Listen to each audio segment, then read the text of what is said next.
Bonjour à tous et bienvenue dans le journal de la formation. Un journal de la formation enregistré à Cannes à l'occasion de la 18e Université d'hiver de la formation professionnelle qui vous est proposée par Centre Info. Et nous allons parler transition pro avec nos deux invités. Alors tout d'abord, Séverine Garando-Martin, bonjour. Vous êtes vice-présidente de Certif Pro et à côté de vous, Max Roche, bonjour. Bonjour. Président de Certif Pro. Et on va parler de transition parce que Certif Pro, c'est l'association qui gère et coordonne le réseau des 18 associations Transition Pro. Oui, gère, ce n'est pas exactement le mot, c'est coordonne, assure la tête de réseau et la relation avec l'État et les interlocuteurs pour assurer une cohérence et une unité dans le fonctionnement des réseaux. Mais chaque association a son propre conseil d'administration, sa propre gouvernance. Et donc, c'est un dispositif qui a été mis en place en 2019 à l'initiative des partenaires sociaux, alors que la loi de 2018, je rappelle, n'avait pas traité du tout les questions de transition professionnelle. Et donc, ce sont les partenaires sociaux qui s'en sont emparés. Dans un premier temps, avec un ANI de début 2019 qui instituait Certif Pro avec ses missions. On y reviendra avec Séverine autour de la reprise des certifications CLEA numérique et aussi donc, la mission de tête de réseau donc, des transitions professionnelles et également d'organiser, de constituer le nouveau réseau des transitions professionnelles à partir de l'ancien dispositif FONGECIF préexistant. Disons, l'objectif, c'était vraiment de consolider et vraiment de mettre en exergue ce nouveau réseau qui était tout naissant en 2020 et donc d'avoir une structure paritaire à dimension nationale, donc ayant effectivement cette mission d'animation du réseau, mais également une deuxième mission puisque effectivement il y a la mission sur la certification CLEA, puisque c'est le Certif Pro qui est le certificateur CLEA, et donc donnant délégation aux transitions pro en région pour les jurys paritaires pour cette certification. Donc une dimension double, mais assez multiple et complexe compte tenu effectivement des missions du réseau. Et qui est jeune. Bah oui, 2019, c'est jeune. Mais est-ce qu'on peut déjà tirer un premier bilan? Il y a des réussites. Quels sont les chiffres éventuellement que vous pourriez nous donner et dont vous êtes fiers quelque part? Oui, alors d'une part, d'abord, comme on disait, c'est une vision, on a conçu ça selon une vision girondine et pas jacobine. C'est-à-dire que chaque association régionale a son autonomie, a, comme j'ai dit, à sa gouvernance, mais en même temps, donc on a une réflexion nationale, nous, pour essayer d'unifier qu'il y ait une égalité de traitement de tous les personnes qui viennent donc en demande de transition professionnelle pour que, quelle que soit la région où ils soient traités de la même manière, et de manière équitable et identique. Donc tout ça, c'est un peu complexe puisqu'on n'a pas d'autorité vis-à-vis des associations elles-mêmes, mais en même temps, on a néanmoins un rôle de... Oui, mais j'entends du dialogue, j'entends de l'intervention locale, les territoires, c'est très important dans l'action de Certif Pro, c'est au plus près des territoires. Disons, c'est l'essence même justement de la création des transitions pro, puisque chaque 18 transitions pro, donc sur les DROM, mais également dans chaque région métropolitaine. Donc c'est vraiment effectivement le représentant paritaire sur la question des transitions pro, mais bien plus que ça, puisqu'il n'y a pas que la gestion du projet de transition professionnelle, de ce dispositif, il y a aussi le dispositif des missionnaires. Récemment, le financement des parcours VAE, et on oublie aussi d'autres missions que ont le réseau des transitions pro, c'est effectivement d'être observatoire des qualifications, des compétences sur le territoire, et c'est là où effectivement les transitions pro nécessitent vraiment ce travail d'ancrage et d'être vraiment en lien avec les partenaires et l'écosystème de la région. On a parlé tout à l'heure des jurys CLEA, mais également il y a une autre mission qui est le suivi de la mise en œuvre du CEP en région.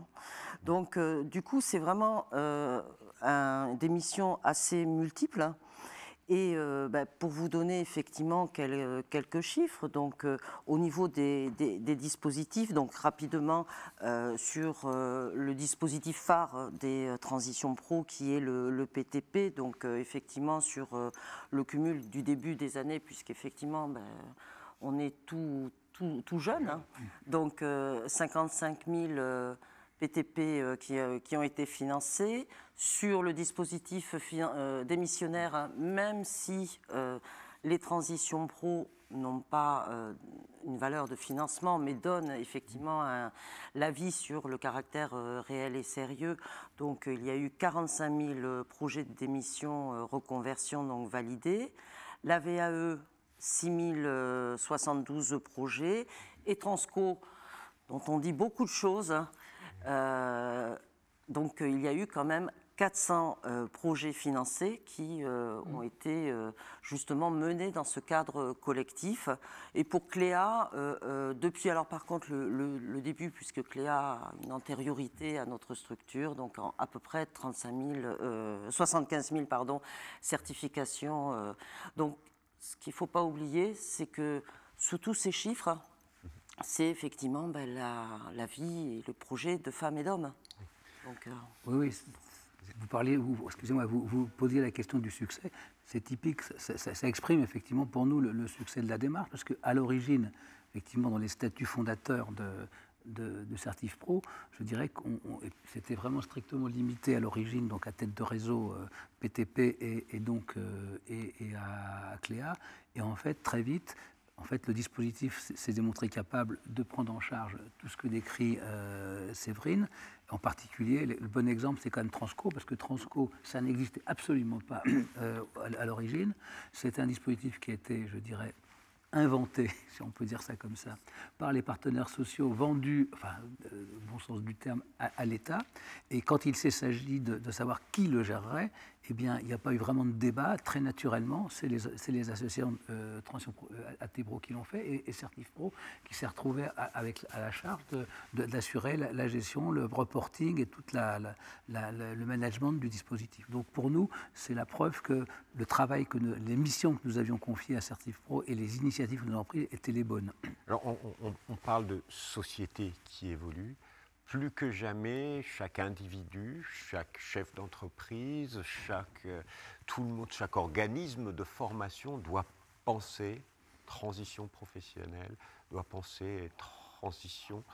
C'est le mot-clé aujourd'hui ou pas? C'est quoi les défis qui nous attendent tous dans les années qui viennent? Parce qu'il va y avoir de nouveaux métiers. Oui, disons, nous d'abord... Par définition, notre rôle, c'est de nous occuper des transitions professionnelles. Donc simplement, ce qu'on constate, je crois qu'il n'y a pas que nous, c'est la société qui le constate, c'est que la transition professionnelle, ça devient une exigence et je dirais peu des salariés, à un moment donné dans leur carrière professionnelle, et ne passeront pas par une phase de transition professionnelle. Donc je pense que c'est un des clés. Alors, il y a qu'à écouter le discours de la ministre hier soir et puis les débats qu'on a eus ce matin pour voir que la transition professionnelle, c'est un des éléments phares et indispensables de la gestion des carrières, et des carrières maintenant plus longues, où il faudra être capable de permettre de trouver des solutions au fil d'une carrière aux personnes qui, peut-être, tout au long de leur vie, ne pourront pas exercer toujours le même métier, que ce soit pour des raisons physiques, mais qui sont propres à eux, ou simplement parce que le métier aura évolué et que des nouveaux défis seront à prendre en charge. C'est une révolution quelque part pour l'ensemble des acteurs, que ce soit l'entreprise jusqu'aux salariés.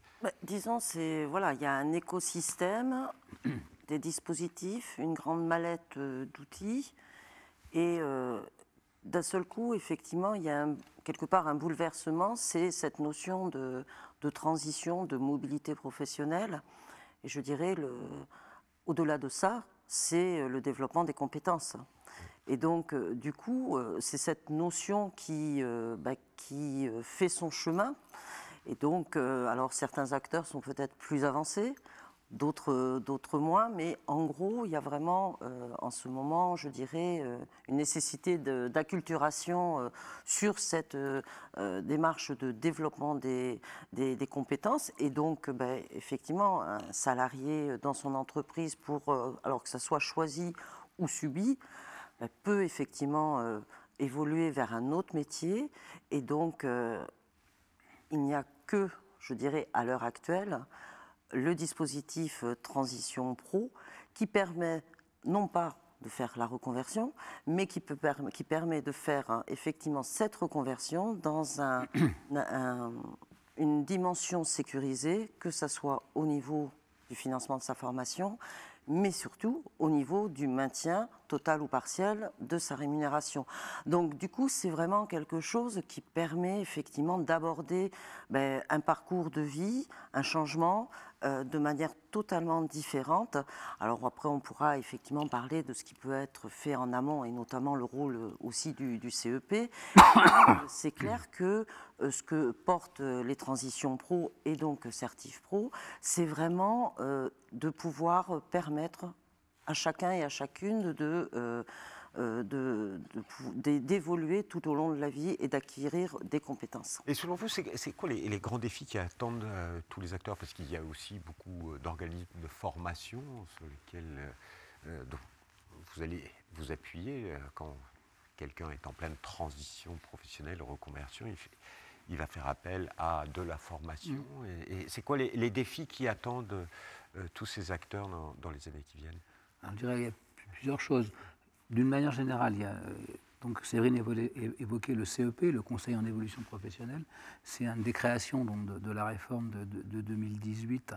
Et en fait, c'est un démembrement des fonds gestifs. À l'origine, c'était les fonds gestifs qui ont assuré. Mais donc là, maintenant, avec le nouveau dispositif, c'est un dispositif en tant que tel et qui est donc suivi et managé par les associations Transition Pro. C'est très important parce que il ne faut pas que ceux qui soient contraints, soit, je dirais, par choix, ont fait le choix de la transition professionnelle. Ils ont absolument besoin d'être aidés, guidés, d'abord accompagnés pour ne pas se fourvoyer vers éventuellement des métiers sans pas toujours avec l'avenir qu'ils pourraient avoir. Deuxièmement, il faut qu'ils fassent leur bilan de compétences pour s'assurer qu'effectivement, ils sont ce qu'ils veulent faire est bien cohérent avec ce qu'ils sont aujourd'hui, le niveau où ils en sont. Et bien identifier les bons interlocuteurs.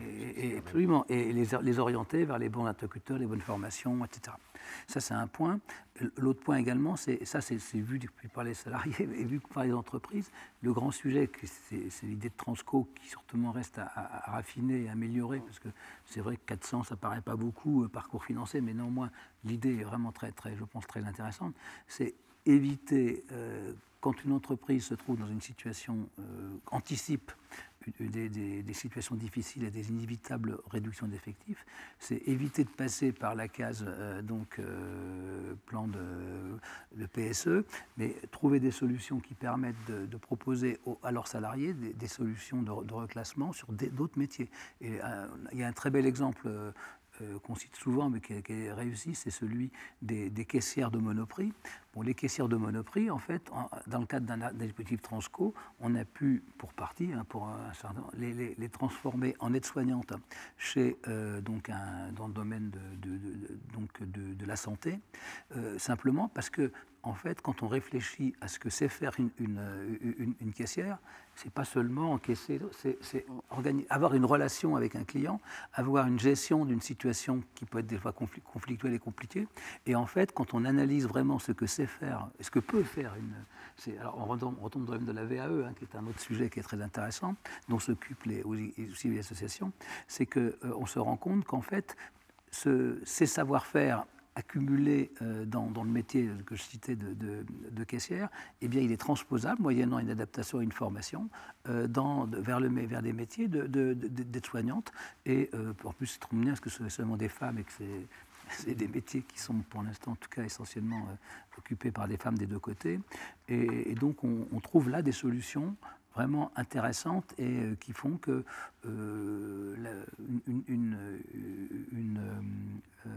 caissière qui serait dans le schéma habituel inéluctablement vouée au chômage se retrouve avec une autre fonction, en plus valorisante pour elle. Il y a tout un travail sur les compétences.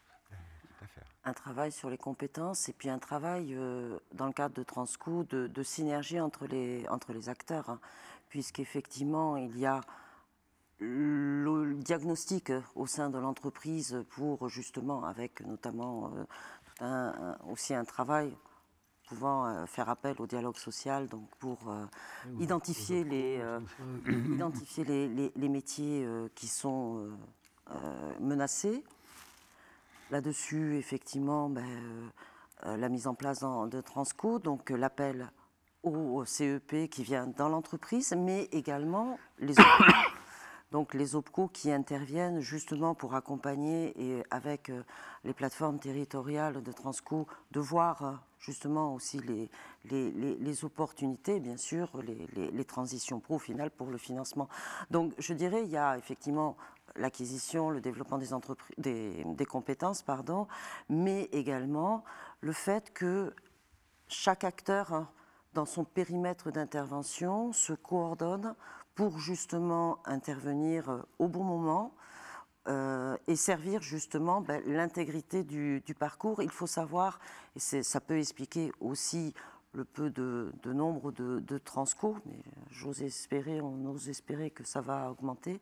Entre le moment où effectivement un métier est menacé et l'arrivée au sein des transitions pro d'un dossier, il faut au moins 6 mois. Donc, bien sûr qu'on aimerait que Transco soit beaucoup plus utilisé, en essor. En plus, c'était dans un contexte particulier. Mais voilà, c'est parce que c'est vraiment de la haute couture, on va dire.